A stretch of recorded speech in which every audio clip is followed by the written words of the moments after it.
We are now going to turn it over to Greg Core, the Director of MSIP. Thank you, Swati. I want to welcome all of you to our April TA call. We'll have a couple topics queued up for you here today. One will be this year's clarification process. April showers bring clarification, as you all know if you've been through this before. Sorry, that's a really bad joke.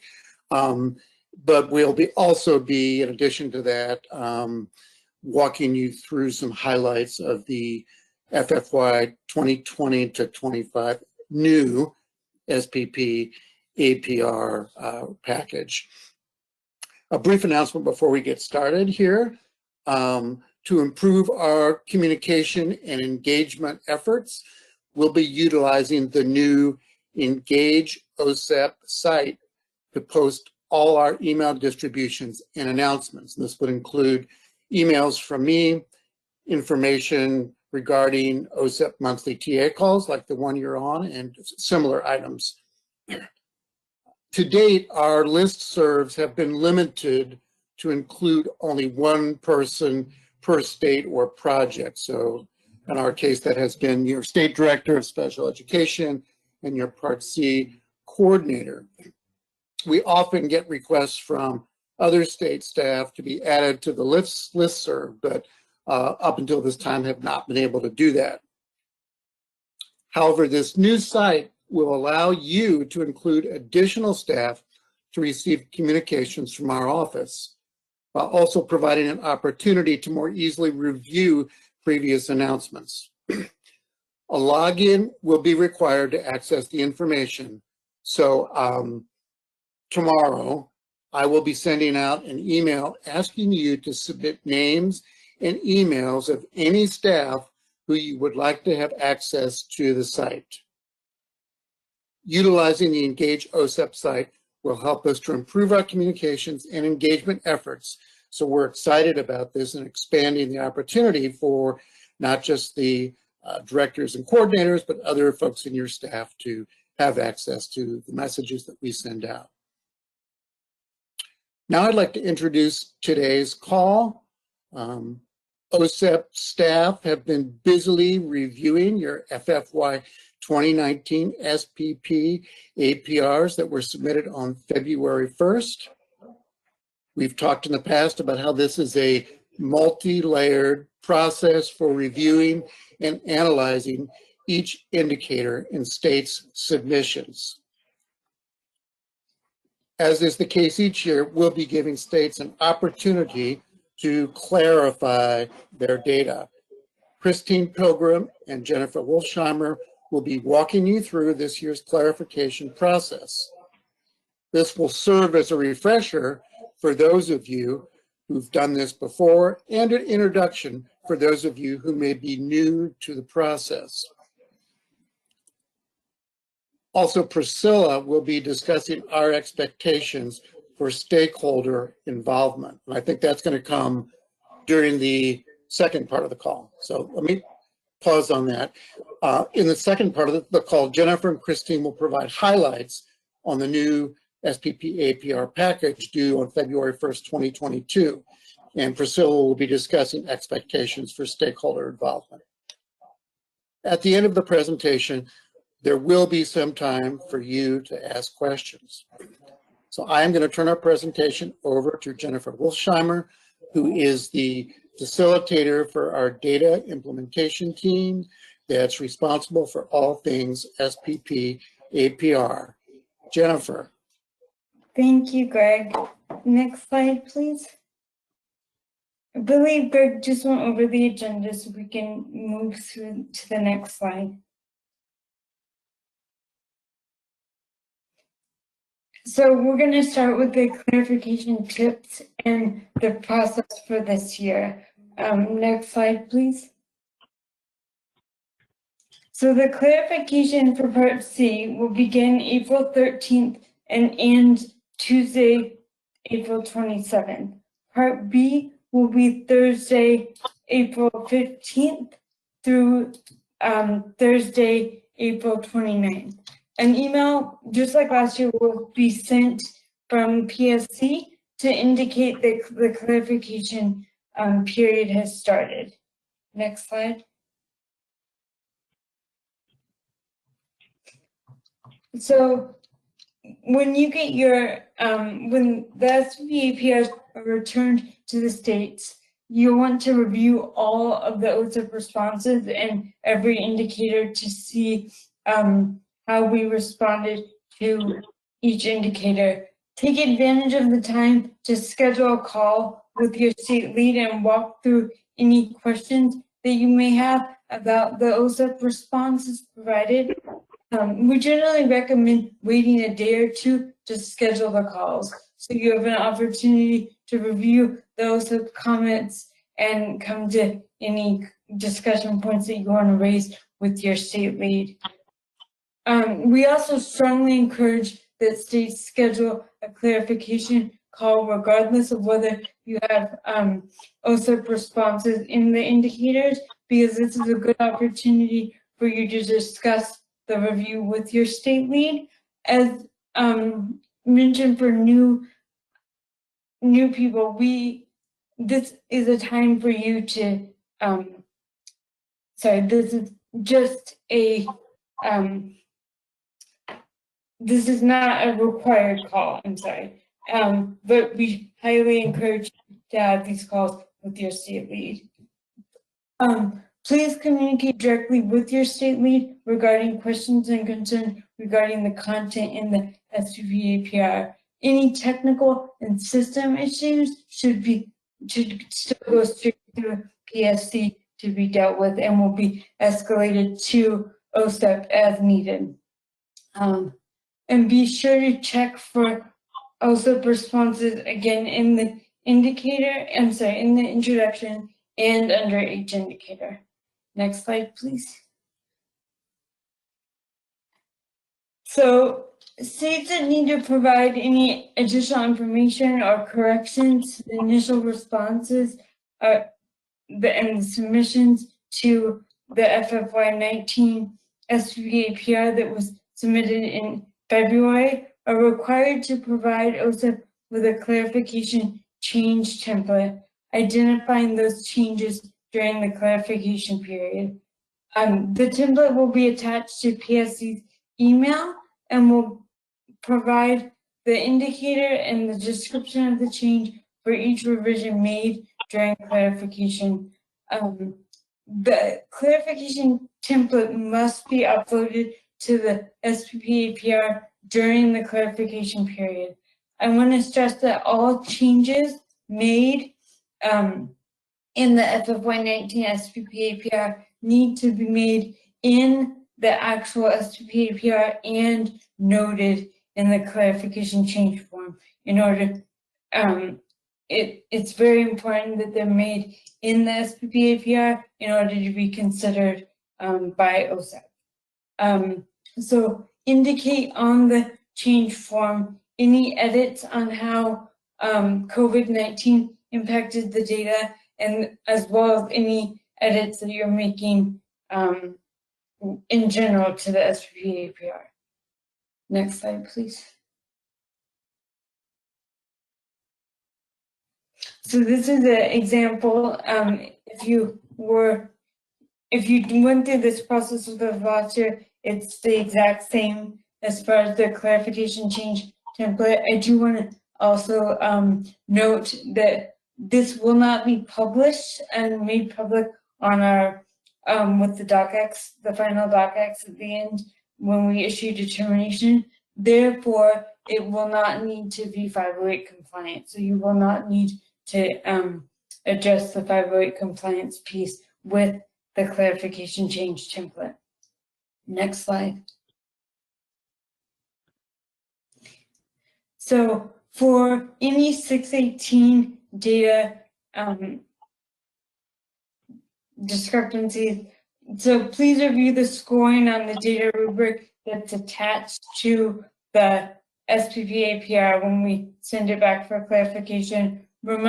Just a general reminder, scoring is based on the state's initial submission of the 618 data, The accuracy and completeness scores are not impacted by subsequent submission. If you have concerns, submit an email to the sppapr.ed.gov website outlining the reasons why the 618 scoring should be different. I do want to just reiterate that it's one thing to submit it asking for a change, but we request that you outline the reason why the changes need to be made. Next slide. So for dispute resolution, this only applies to states that need to resubmit dispute resolution data, and it's not that many throughout every year. Yeah. Next slide. So we want to thank everybody for submitting a timely OSEP. If there are provability issues within the B17 or C11 indicated OSEP that need to be addressed during clarification, you'll find the boilerplate in the OSEP response under the introduction. Next slide, please. So these are the 5 resources that we've provided you related to making sure that the attachments are accessible. We definitely want to thank everybody for the effort that has gone into making attachments accessible. Under 508, we had a significant increase in the accessible attachments attached to the SPP here. I do want to recommend that if you have 508 language saying that a attachment was not accessible under 508, please reach out and utilize these resources that are provided. Next slide, please.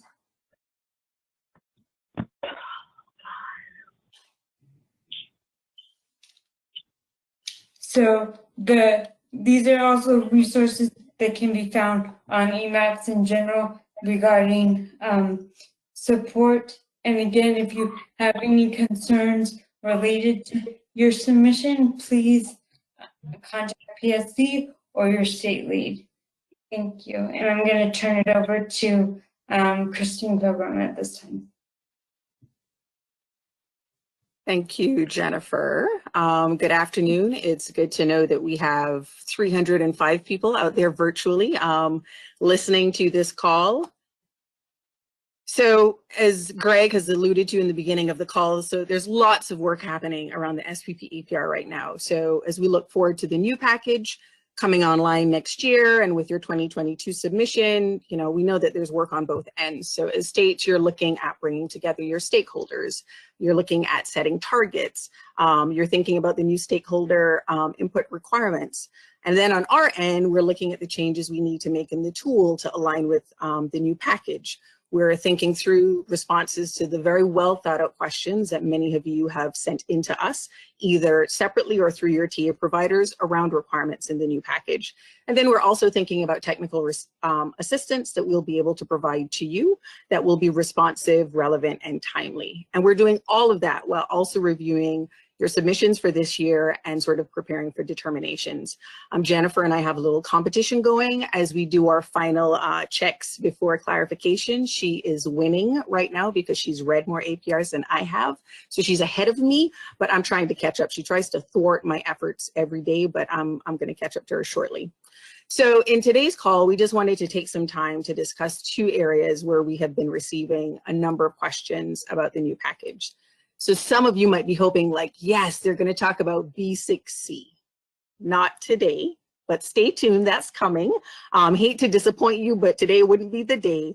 However, just know that your incredibly detailed questions around B6C are very helpful as we think through sort of how we're going to respond to those questions, what we can do to assist you as you're thinking about that data and setting targets, et cetera. So just know that we're working on it. We haven't forgotten.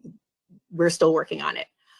So today, one quick item around assessment, so specific to Part B, and then the rest of the discussion will be Priscilla talking us through some of the stakeholder engagement pieces. Next slide. So on February 22nd, the Office of Elementary and Secondary Education issued a letter to state chief school officers offering flexibility with respect to ESE accountability, reporting systems, and assessments for the 20 through 21 school year. And when that letter came out, we started to get some questions from the field regarding the impact on assessments as it related to data in the SPP APR. And for states that use statewide assessment data to measure their SIMR, also questions coming in sort of around the impact of potential flexibilities and what that would mean for the data in those two indicators, B3 and B17. We've been working extensively sort of hand in hand with our colleagues in the Research to Practice division in OSEP, and Meredith Michelli, who is a part of that incredible team, is on with us today, and in case any questions come up that she can help support and us responding to those. We are always grateful for their partnership and expertise for all things data as we work together to support states. So states are finalizing how they're going to proceed in administering assessments in the 20 through 21 school year. OSEP obviously expects that there are going to be implications for reporting to the department under Section 618. And that's the data that you would report by December 15th of 2021. And it's the data that ultimately gets sort of pre-populated into our system under indicator B3, and data that you then look to and use for your SIP for states that use statewide assessment data to measure their SIMR. We are working closely with our colleagues in OESE to understand the impact of a state implementing assessment flexibilities on the assessment data. And we're going to continue to engage in those cross-office conversations to be able to better support you as you prepare to submit assessment data to the department. We would encourage state directors and data managers to engage in discussions with their colleagues across your state agency about the implications these flexibilities may have on reporting and the use of your state's assessment data. As the department learns more about how states are going to implement assessment flexibilities under ESEA, OSEP will provide technical assistance and additional information to states on our expectations for the submission of the 2021 school year assessment data under 618. I can pause there for a second in case there are any questions before turning it over to Priscilla. So Swati, if anyone has any questions about clarification that we could tackle quickly, or about what I just shared about assessment flexibility, I can wait a minute or two before turning it over to Priscilla. Yeah, we have a few questions in the questions box. So first, from Kat Dominga, will you need us to determine which parts of the site each person should have access to as well? So you're talking about the reporting tool, I'm guessing, Kat. Yes. So like your users that you need to get access for, you're talking about sort of their level of access. I'm not sure about the question, if I'm answering it correctly. This was asked back a bit earlier, around 4:05. So I think when about 508 stuff. Okay, it's about 508 compliance. Okay, got it. I don't know if Jen wants to take that, or if we could wait, or if you want to wait till the end of everything.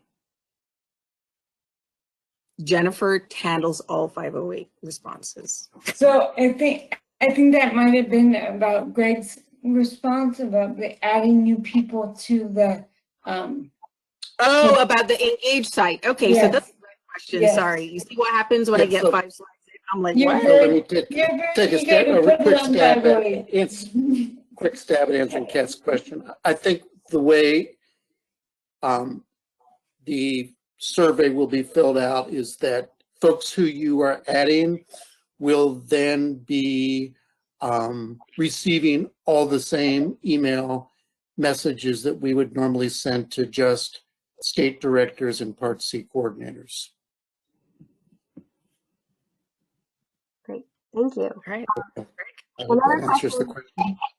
Yeah, another question that was from a little earlier as well. Are you planning to give an update on the American Rescue Plan Act of 2021? This is another Greg question. Don't go far. Oh my gosh, I was just walking away. No, yeah, not today. There are still some decisions being worked out here regarding those funds, but our current plan is that they will be discussed on the, I believe it's April 22nd DMS call, but we will send out a notice in advance alerting you to all the topics that we'll address on that call. Great, thank you. And another question, can you please post the clarification period dates in the chat? So. Sure, we can do that. Yeah. If you want me to send them to you for you to post them for everyone, I can do that. And we have a message from Ruth Littlefield. Thanks, Christine, for acknowledging the 6C questions and that you are working on it. Much appreciated. And Ruth, I knew you would be on, and that I needed to honor the fact that we are working on it, and we know that you're waiting with bated breath for our responses. So don't want you to think that we've forgotten about you. Great. And Kat Tominga clarified it was for the new website. So she said, thank you, Jennifer. And yeah, I think that's all the questions I see. Oh, and we have another question coming in from Tracy Coleman. Please provide information concerning the FFY 2021 IDEA funding amounts for states. IDEA Part B. So you're talking about the allocation tables, et cetera. Is Greg still on? Would Greg like to take that, or has Greg run off? I'm going to read up the answer I gave a few minutes ago. There's still some decisions being made here regarding allocations and the ARP funds. We fully appreciate how anxious you are out in the field to get that information and are working diligently to get to go on these decisions so we can send that out to you. Great. Thanks, Greg. I think unless there, like maybe one more question if there's one, but then I want to be able to turn it over to Priscilla and give her enough time to go through the stakeholder engagement stuff. All right, I'll ask this question. When will state allocations and the interactive spreadsheet be released to state directors for the annual application? I think Greg is That's kind of a reiteration of the same question. As soon as possible. We're working really hard right now to get all that information together to send out to you. Great. I know you want a specific date, but I'm not able to give you one at this time, or I would. Great. And really quickly, just going back to Tracy's question, she asked any anticipated timelines. That was the last question that we had. I think Greg, he would give one if he could. I think we're all eagerly awaiting the same thing. Great. Yep, that was the last question. So we can turn over to Priscilla now. Thank you. Thank you, Swati. Thank you, Christine. Next slide, please. So as was alluded to earlier in the call, I will be focusing our discussion on the stakeholder engagement requirements in the new FFY 2020 through 2025 packages. I'll start by saying there are two main components to consider within OSEP's intended outcomes. First, for states to be more thoughtful and intentional about engaging increasingly diverse stakeholders, in addition to the voices typically represented on state interagency coordinating councils and state advisory panels, while paying particular attention to ensuring alignment with family and community demographics, as well as communities that have historically been and who are currently being marginalized. OSEP's intention is meaningful, broad stakeholder engagement. Within the parameters outlined in the instructions, it is up to states to determine how it will ensure that diverse stakeholder groups are providing input. States may consider using representativeness data required under indicators C4 and B8 to make determinations regarding whether stakeholder groups are reflective of the population served. It must be clear in the descriptions of methodology within the report that there was intentionality behind who the stakeholders were and how they represented the state's children and families served to improve outcomes for each and every child and family under IDEA. Next slide, please. The second intended outcome is for states to engage stakeholders more intentionally throughout the process rather than just when setting targets, thereby engaging stakeholders over the life of the state performance plan. Further, the expectation is that each state report on the extent to which their diverse stakeholder groups supported the lead agency in the development and implementation of activities. States should also consider using various methods within each single stakeholder engagement opportunity to allow for different adult learning style engagements, as well as different data style input. For example, you may have a breakout room for those who want to talk and brainstorm, while others are engaged in data analyzation with a facilitator, while yet others in this virtual environment are doing self-reflection off camera. Next slide, please. Parent centers can be invaluable allies with states in reaching and engaging families for many reasons. Families trust them as a source of information. They have a deep understanding of the issues confronting the broad diversity of the families that they serve. They help to build family capacity to lead and engage with systems issues, as well as building professional capacity to engage with families. And very importantly, for the topic that we're talking about right now, they can champion state activities. Partnerships should start with discussions about parent centers' capacity and any additional support that parent centers may need from states to carry out proposed activities. Please keep in mind that there is one national and 4 regional technical assistance centers that support parent centers to improve their services to families and to help them partner with their states. Next slide, please. So let's talk a little bit more specifically about reporting. We received questions that boil down to what the heck does OSEP want? So here it is. Minimally, states are required to address each component outlined in the instructions. Best practice is to demonstrate meaningful engagement and inclusion with a diverse group of stakeholders, with descriptions of how information was both shared out and gathered in for feedback, keeping in mind that families are the most important stakeholders who drive our work. Next slide, please. So I'm going to go through a few questions with you to further guide decisions about what should be included. Here are some things that should maybe start to help, hopefully shape your thinking around this. Think about what data are available to describe the work that was done and the stakeholders who were involved. How did we determine which stakeholders were involved in different components of the work? Was the stakeholder engagement meaningful, and how did we know? What was the intention for specific engagement, and how did we convey this in our report? Where are the direct and specific connections to our overall work? And do we need to break it down more specifically for different indicators to be more effective? Next slide, please, for a few more questions to consider. How might we have various stakeholder groups focusing on specific components of the SPP APR who are more directly invested in the involvement of those individual outcomes? How are our state's SPP APR outcomes demonstrating inequities with the intersectionality of race, ethnicity, and wealth, geography, and health? Who should we engage to support change in these outcomes? And a couple more questions. What does our data say about who is missing from the decision-making table, especially families?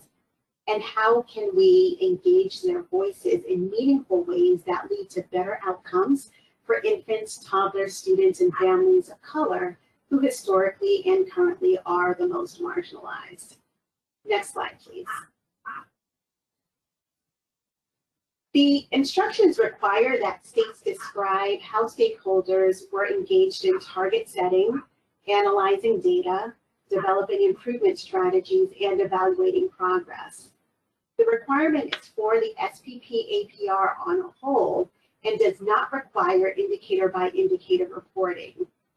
States that choose to add indicator-specific information may do so by opting not to have the stakeholder engagement description in the APR's introduction apply to all indicators. States that have indicator-specific information about stakeholder engagement are strongly encouraged to utilize this option.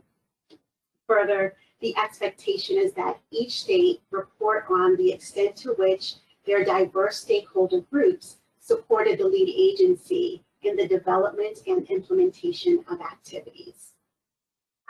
And finally, the next slide. We cannot underscore enough the importance of transparency, both in reporting in the SPP APR and to the public. While states may reference the information contained in the public reporting section of the APR, states should also consider creative means to reach out to stakeholders who do not typically read the final APR once it's posted. An example for your state might be a one-pager infographic that can be shared with various stakeholders, including legislators, with highlighted information from each year's report. So think about how the state can make this more salient throughout the year and through more frequent sharing with the public versus just once a year when your APR is posted. So with that, next slide, please. Speaking of varying the way that we get feedback, we're going to do a Mentee Poll in addition to taking whatever questions are currently in the chat. So I am going to share my screen now. Okay.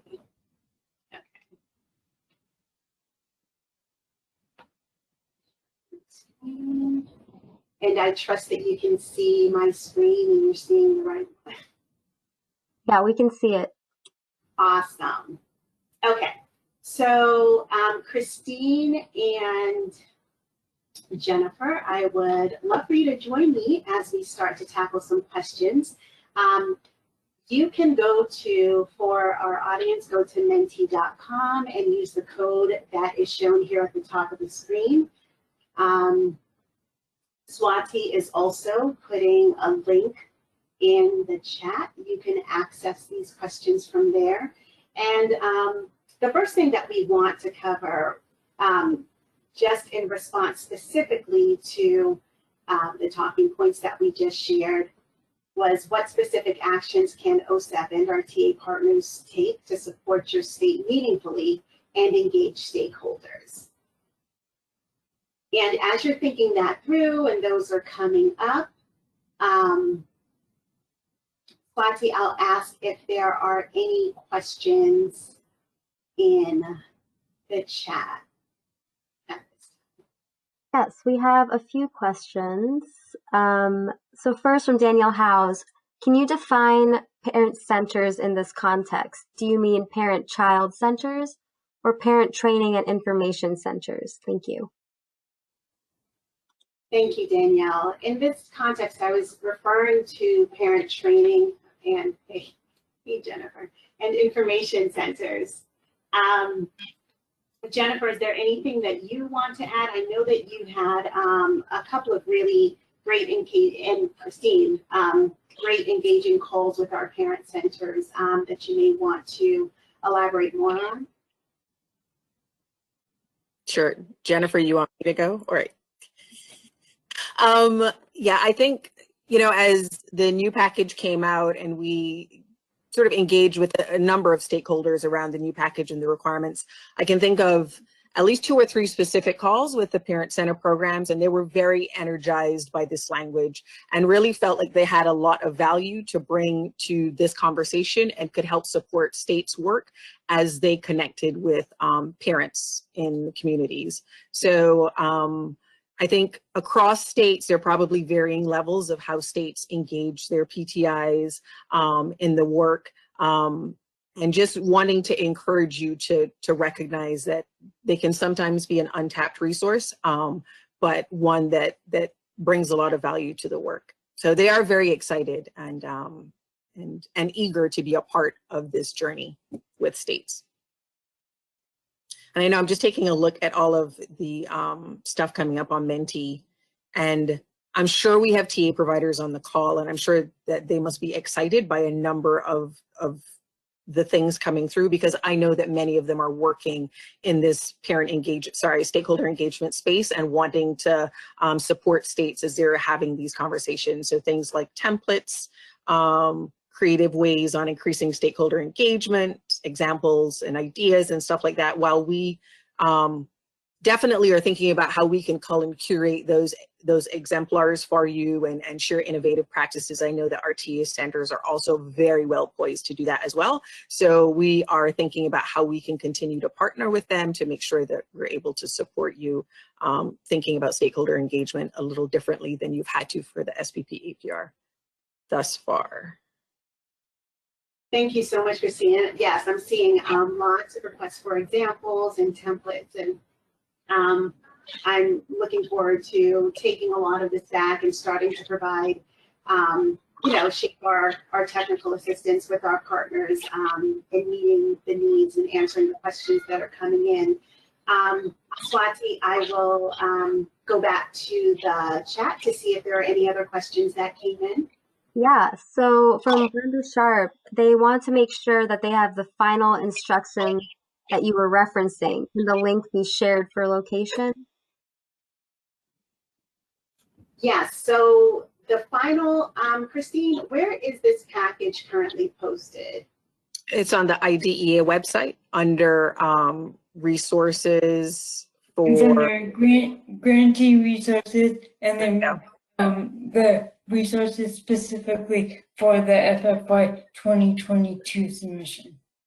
Yeah.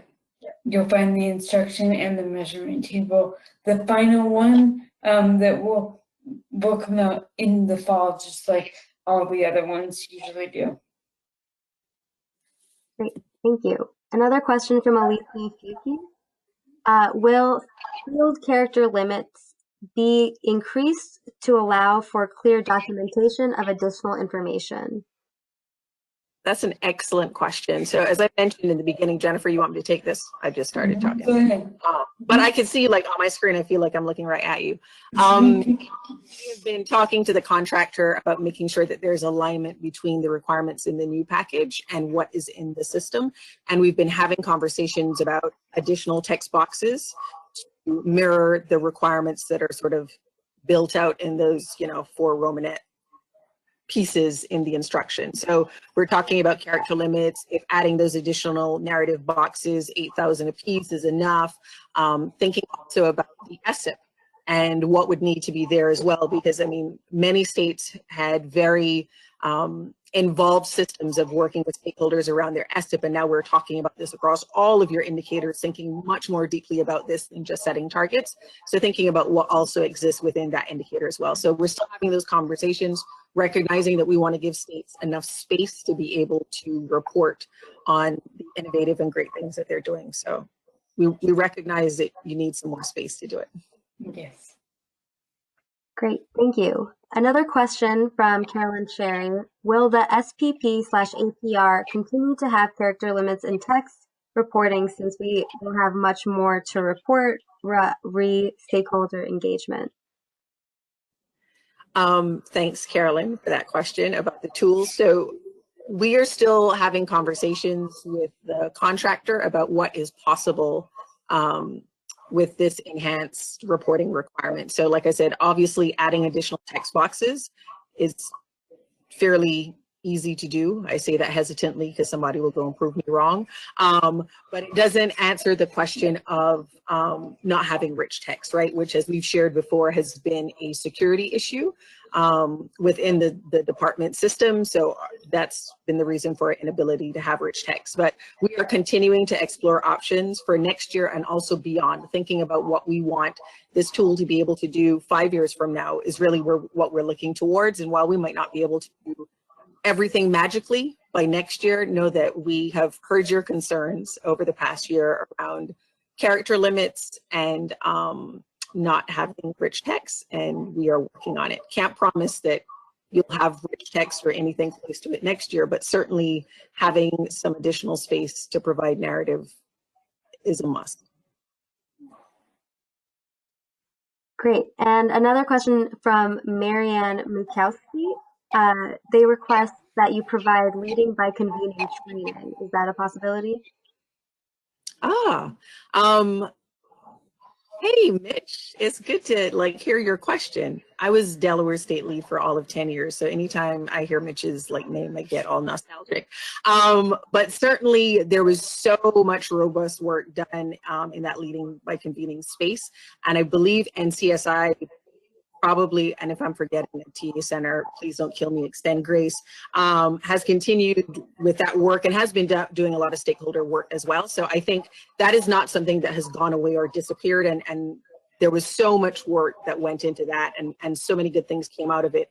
I've seen firsthand some of the stakeholder engagement work in Delaware, so I know how that has come into play. But definitely as we're thinking about resources and what we have available, what our centers are doing and how we can sort of package that in some way that makes sense to you and you're able to use easily, we will be working on that. Great. Another question for Priscilla.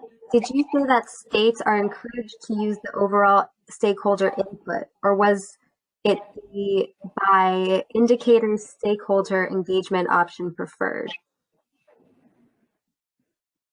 It would really be up to the state, but depending on the level of data that is available, if you're thinking about engaging stakeholders who have specific interest and involvement in a specific area, it may make sense to not apply one large stakeholder engagement statement to the entire APR. If you did do something specific, for instance, around significant disproportionality indicators or other indicators where there was very specific activities. So ultimately it's up to the state, but the more detailed engagement that you have, the more information that you have, we would love to see it. And I think that the place to put it would be under each indicator, and that would also allow for more space where you would have to worry less about character limits as you would if you were just trying to jam everything in under the introduction. Great. I'll add one thing to the leading by convening question that came in that Mitch asked. And just as a follow-up to that, my colleague Carmen Sanchez has reminded us that many of the parent centers have provided training on both leading by convening and serving on groups, and can be a great source of training for stakeholders in the SPP APR process. So another example of the value add of our parent centers in this space. Thanks, Carmen. Great. Thank you. From Carolyn Cherry then, will the Mentimeter comments be summarized and posted or shared as well? We can do that. And I actually would like to also possibly send this out again at the beginning of next week so that you can keep the poll open. And if you have things that you would like to share back with us for us to consider, as we develop our technical assistance, we would love to continue hearing from you to help us shape sessions, communities of practice, templates, etc., that are meeting your needs. So yes, we can summarize this and share it, but you can also continue to add. Yeah, Priscilla, thanks for that in terms of keeping the poll open so folks can go back and add, because I think if for people who may not have added lots of detail or description to what they shared, like I believe there was a comment earlier about knowledgeable PA support for Part C. If you could share some more information with us around sort of what you specifically need, that would be helpful. So just if you sort of like put in like a quick little example and you want to expound on that, then certainly having the poll open for a little longer is helpful to that. Thank you. Great. And so there's one more slide here. Let's see if I can get to it. Okay. So this is, I mean, we've had a lot of discussion. I just wanted to kind of open this up. No wrong ideas, no bad ideas. If you have any feedback or questions that we didn't cover where this is concerned, many of you have been putting it in through the chat. This is a unique opportunity to provide anonymous feedback. As much as we know that anonymous feedback can get spicy, we trust you. So you can submit it here, and we can provide our answers. I did want to say we had one more question in the questions box from Kat Dominga. Will we be able to continue to separate our stakeholder engagement per indicator to be able to really center who is involved for each one versus just in the info? Yes. Yes. So that will continue to be an option for you. So if you do not apply your stakeholder involvement a statement in the introduction to the entire APR, you can break that out by indicator and share that information. Great, thanks. Yeah, that's all for the questions box. I don't see any hands raised, and so that's all the questions on my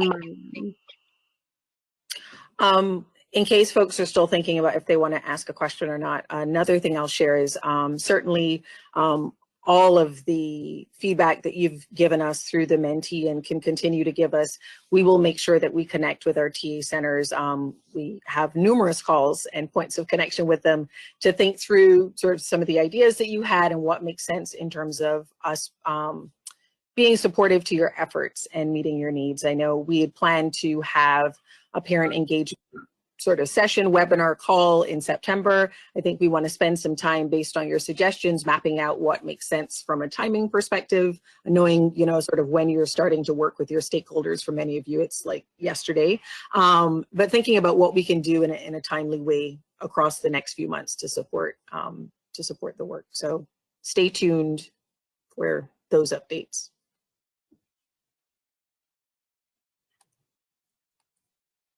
And if there are no other questions, am I turning this back over to Swati or Christine? I think we could turn it over to Swati. Greg had to depart to engage in fatherly duties, taking his son to baseball practice. So that's very exciting because he hasn't been able to do that for a while. So I would joke and say, so any Greg question we're going to hold till he's back online, but that's not really true. We could try to answer in his absence, but if there are no other questions, you can get back 10 minutes to your schedule, or if you have some questions, now is the time. Only easy ones, thanks. Exactly. Nothing too hard. It's almost 5 o'clock. Says Carolyn Ferry has her hand raised. I don't. Carolyn, I said easy, Carolyn. Carolyn. Yeah, I'm gonna go ahead and ask her to unmute. Sure.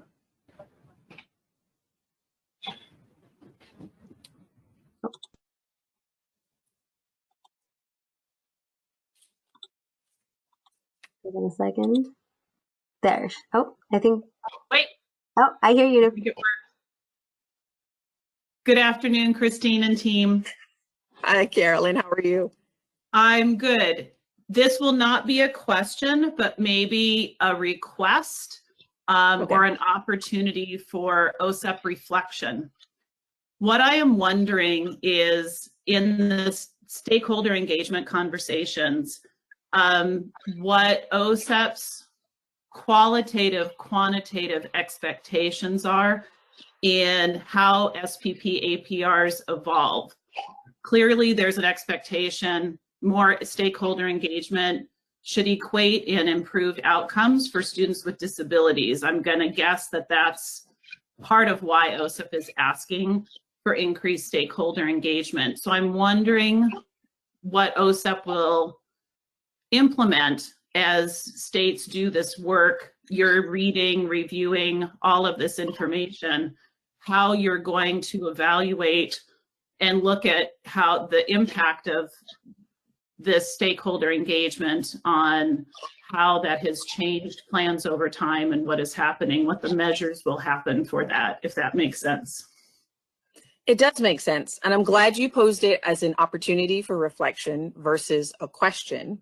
But I appreciate the statement, and I think you're absolutely correct. And we have been having sort of internal discussions about sort of, we have this enhanced language. This is an exciting opportunity from our standpoint, and sort of in terms of our review and an analysis and how we're going to support states. I mean, I don't think any of us are trying to play gotcha or send anybody to the principal's office if they're not doing X or Y. It's really, here's an opportunity to really connect with folks that you may not typically be able to connect with. Not to say the intent may not be there or the desire may not be there, but to really be thoughtful and intentional about what you're doing and have the space to do that. And for us to learn about what you're doing and then think about how that plays out in plans. I think we operate from a position of strength. I've always believed in the department thinking about our investments as it relates to parent centers, on our focus on parent and stakeholder engagement. When the OSEP came out, that being a critical part of that. So I always feel like and I come from a place of abundance, right? I have on abundance classes, like we're like at the forefront of thinking about this, right? Like we put such an emphasis on this in ways that other offices may not be able to. I mean, I think the department has come out with some good tools, like thinking about the dual capacity building framework, et cetera. But we've really, I felt, been centered in this conversation. So how can we move beyond what has been for years and get us to a place where we're really authentically engaging with parents and families and other stakeholders, especially those that represent more marginalized individuals. So I think that I think we will also be learning along with you and learning from your experiences and thinking about what we may be able to bring to bear to sort of shift us to a place where we all think we should be headed. So it wasn't a specific question. You told me that we should reflect, and we will, but I think that it brings to mind us always being able to articulate our purpose for doing this and the why of why this language exists. So thanks, Carolyn, for that. I always appreciate your questions and opportunity for us to reflect. Thank you.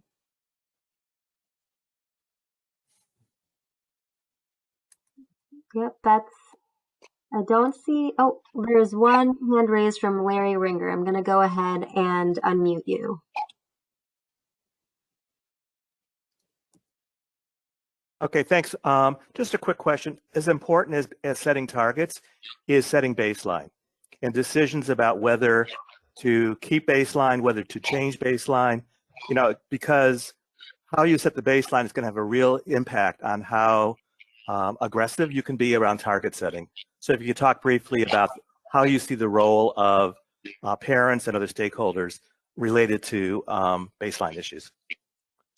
Yeah, great question, Larry. Nice to hear your voice. So we've had baseline questions from a number of spaces, right? From data managers and SEA staff around like considering the impact of COVID on data. Like when we're thinking about baseline, like it might be possible that are resetting baseline multiple years, like thinking about assessments, right? No assessments in 1920.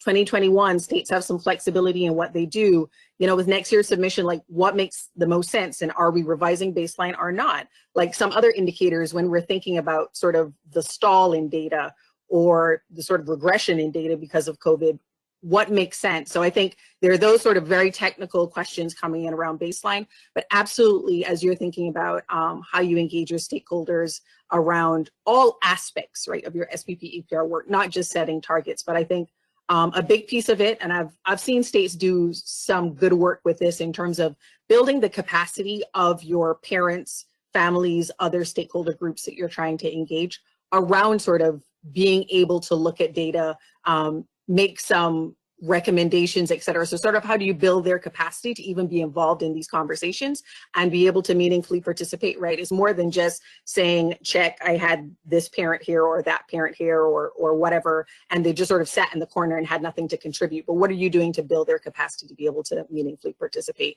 I think is a piece of it. I think it gets, challenging when you think about data being, I don't want to say volatile, right? But it's kind of all over the place because of COVID. And while there was an impact to data with this year's submission, states still had 9 months of normalcy before everything shut down. Like when you think about next year's submission, everyone's been wrangling with a year full of COVID and states are in different places. So what does that mean, right?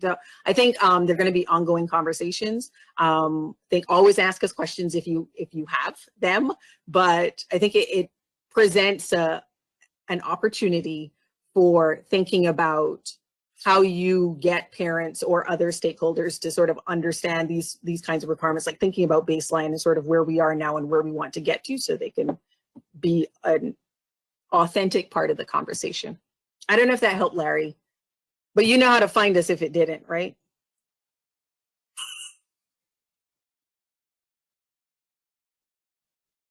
I do. We know you do. But this is helpful. All of your questions are very helpful as we think about how we can work with our centers and the parent centers as well to think about how we support states. I think it's a great opportunity. We have one more hand raised from Kat Domingo. We have a couple minutes, so I'm going to go ahead and unmute her. Hi, this is Kat. Can you hear me? Yes, Kat, how are you? Hey, good. How are you? I just wanted to just really say thank you for challenging us and for pushing us to really be thinking, especially around racial equity within the requirements, really leading by example and helping us make it a priority as well, because then we are making it a priority for families. So I just wanted to say thank you for that. It's really pretty amazing to hear OSEP putting that as a priority. So thanks, that's all. Thank you so much, Kat, for that. And know that we also appreciate when you guys challenge us and push us on things. I mean, we all get better as a result of these questions. And so we appreciate you as well. Know that, Kat. Thank you, Kat, because with 2 minutes to go, I was like, if she asks me something really tough, I'm going to be struggling when I have to read APRs later, and I'm still trying to catch up to Jennifer, and I need to be set up for success. So thank you for ending us on a positive note. We all feel challenged. We're in this together. This is a great opportunity. We're going to support each other, and we're going to come out in a better place. No better ending than that. I agree. I agree. Thank you so much for everyone for joining us. Thank you, Christine and Jennifer, and Greg in your absence. Swati, thank you. And we will be in touch. We'll talk to you again in a few weeks. Take care. Bye-bye. Thank you. Bye-bye. Thank you.